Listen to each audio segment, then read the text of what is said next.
Right, hello. And today we're going to discuss contracts and how procurement and finance teams can work together more closely with legal's input to negotiate more favourable contracts and also make sure we're aligned when doing so.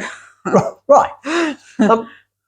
So that probably doesn't sound fun, but actually I think we're going to make it fun because we're going to hear about prenups. Right. Shall I give a little bit my take on this, right? Yeah. Contract, people get hung up about it. Frankly, anything that sets out an agreement between two or more parties is a contract. Your purchase order with terms and conditions is a contract. Your great big master service agreement for your ERP system is a contract. I think the thing that, to me, that really, really matters is that there seems to be this view that a contract is there for when things go wrong. So if we think about all the time we spend with, different legal teams looking at semicolons and full stops, it's all about making sure that it's as watertight as it can be if one or other party doesn't do what they're supposed to do. So that's what I mean. It's being treated as a prenup. We're assuming the relationship is going to go wrong because that's what a contract's for, instead of thinking about it as a marriage guidebook. And if we thought about it as a marriage guidebook rather than a prenup, we'd be focusing on the things that we're trying to achieve while accepting that not everything's going to go well. And I think the bit that I think I've observed has made the biggest change is, could this be a benefit of the pandemic? I guarantee you, everybody, every single company probably could have looked at every single contract they had and claimed force majeure and walked away. Everybody. But we didn't. And we didn't because we all knew that same force majeure event, the pandemic, had happened to everybody. We suddenly realized that we would be cutting our nose off to spite our face if we did, go against a supplier or argue a let out with a customer. So we actually did what we should do, which is we problem solved. And we said, right, we can't do this. How are we going to get it going again? What can we do in the meantime? And I know from talking to a lot of businesses that, finance teams, procurement teams, customer service teams were day in, day out juggling payments, invoices, deliveries to try to keep things going because everybody wanted to emerge at the other end with some kind of hope. So for me, that the biggest thing of all is not thinking about a contract as what I'm going to do when it goes wrong, a prenup. It's how can I write a document that's going to encapsulate the way that I want the relationship to work and how I want us both to behave, supplier and us, customer and us. How do I want us both to behave? That kind of is where I come from on this. I don't know. Yeah, so for me, I think it's important to spell out some of the things where there are red lines for you, where you don't want the relationship to go. For example, anything to do with payment terms, IP, any sort of regulatory or compliance or things like modern slavery, anything that you either do want to be associated with, like your own IP, or you don't want to be associated with, like modern slavery. Those are all things that I think are quite key to spell out.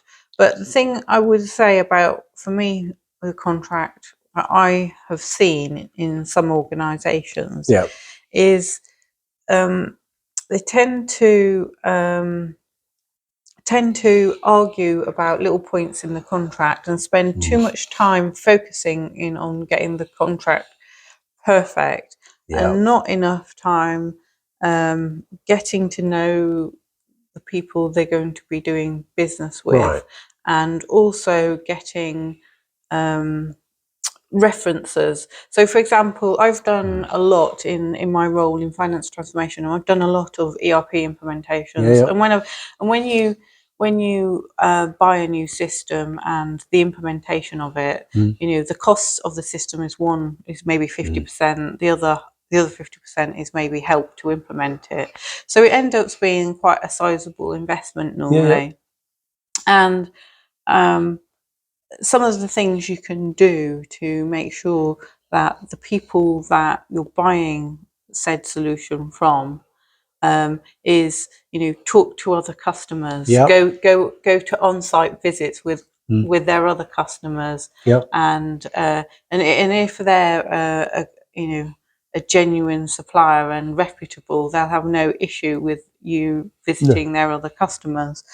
Spend time talking to them, discuss that. If you, as a business, let's say, once you've gone live with your ERP system, let's say one of the things you're concerned about is that I worked with one business that had 24/7 manufacturing and production facilities in another time zone. And one of the things that would have been important to them is know that they're not going to have to wait the weekend or until the right time zone to get help if there's some issue with the system. So that speaks to service level agreements. So, I feel like when I look at a contract, I want to not rely on that contract to know that I'm happy to do business with that person.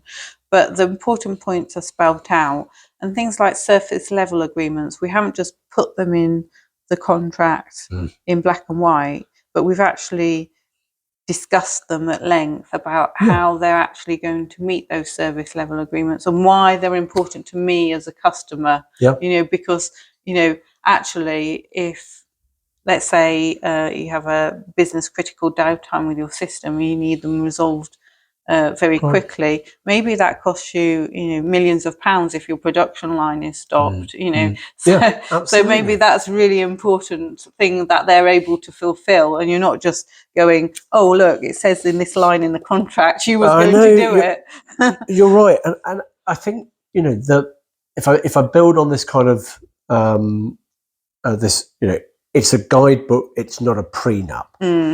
Is that, for me, there are two things that are really important, and you've touched on it, which is when you're writing a contract, it's about collaboration. It's about, exactly as you say, knowing and having a relationship with your supplier that says, actually, I am, or your customer, I am happy to work with you, and this is what we're trying to achieve, and this is what it looks like, and we've both got an understanding of what we do. But it's also about internal collaboration. I mean, again, you are a wonderful audience. You may have experienced this.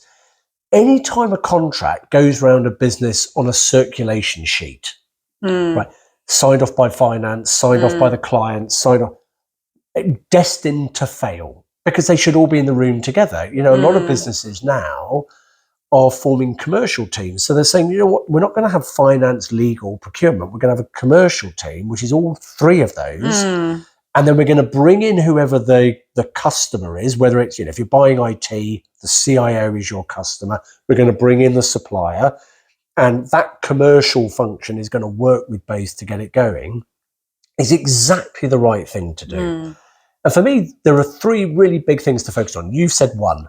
There are red lines.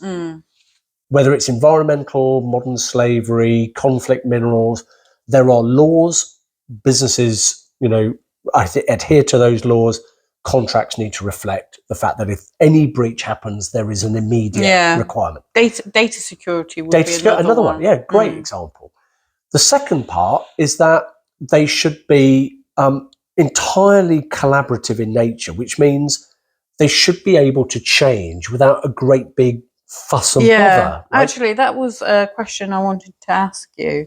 In your experience in procurement, is how do you create a contract that enables you to get the best possible outcome at the time of negotiating, but also doesn't penalise you if you want to change strategic direction? And going back to our previous coffee break on agile, being an agile company, let's say you have achieved being an agile company, and maybe you're, to add to that, maybe a startup or high growth company, which we've already discussed in a previous coffee break, might mean you want to change strategic direction quicker.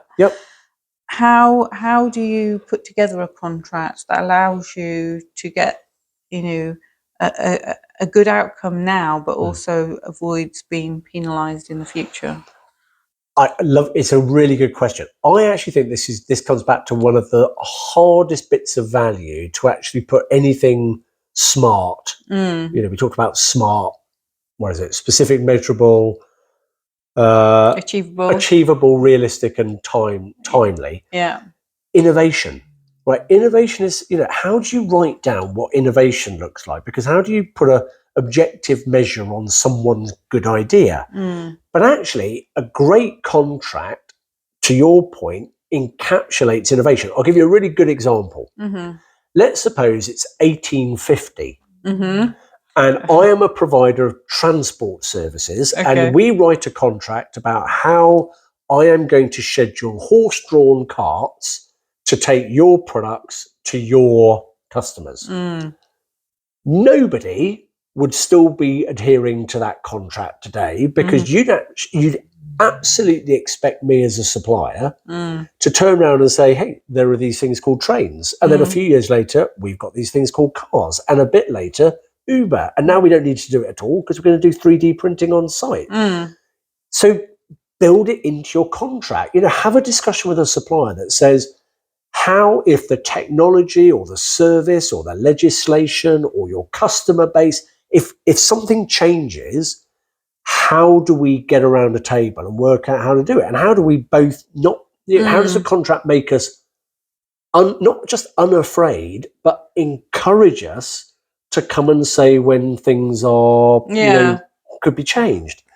And I think, to my mind, you talked about the things in a contract which are red line. We have to be absolutely specific. We will not tolerate modern slavery. You will report. We are allowed to audit. Absolutely fine. And to be honest, nobody's going to argue with that, but they should be able to do it to you too.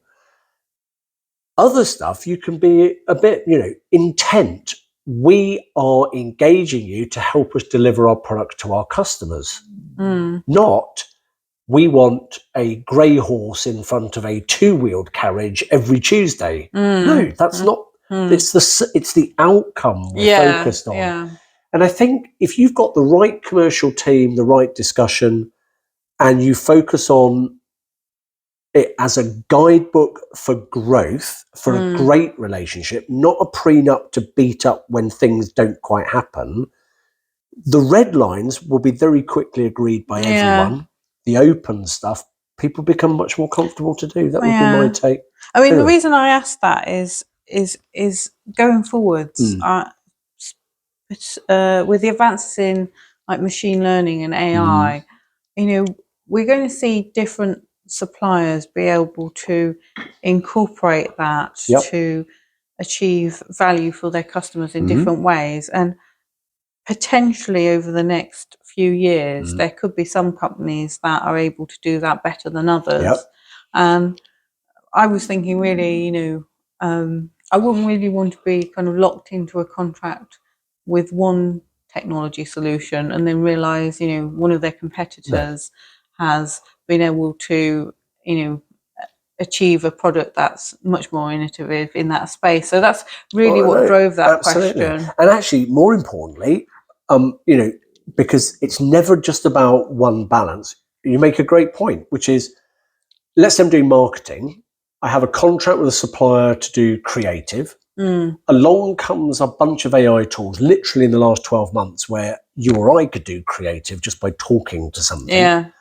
So we want it. But that now comes with some new red lines, which is, I don't want you putting my data into an open source AI because you might be revealing confidential information about my business, which other companies could benefit from, because most of us haven't got a clue where our data goes. Type a question in. So again, it comes back to the point that a contract should not be a prenup based on what you think it's like on the, whatever it is, 2nd of August, 2023. It should be an agreement. A contract is an agreement about a relationship, about how it is now, but how it should be able to grow or adapt in the future. And the only way you're going to get there is if we move away from these very siloed, legal does this, finance checks that, custom. No, get around a table, collaborate, as a commercial team to agree a relationship and only then turn it into a document where you've got your red lines, but actually the bulk of it is about how are we going to make this work really well for us. I think, great. Okay. Well, so it's been really interesting chat. Has, We've learned that collaboration is key. Yep. Don't rely on contracts, in case things go wrong, but do make sure red lines are drawn out clearly. Yep. Thanks, Richard. Oh, no, pleasure. And let us know what you think. And I think our next one, we're going to look into the future. We are. I'm not sure we're the right people to trust, but there we go. All right. Take care, everyone. Bye-bye. Bye.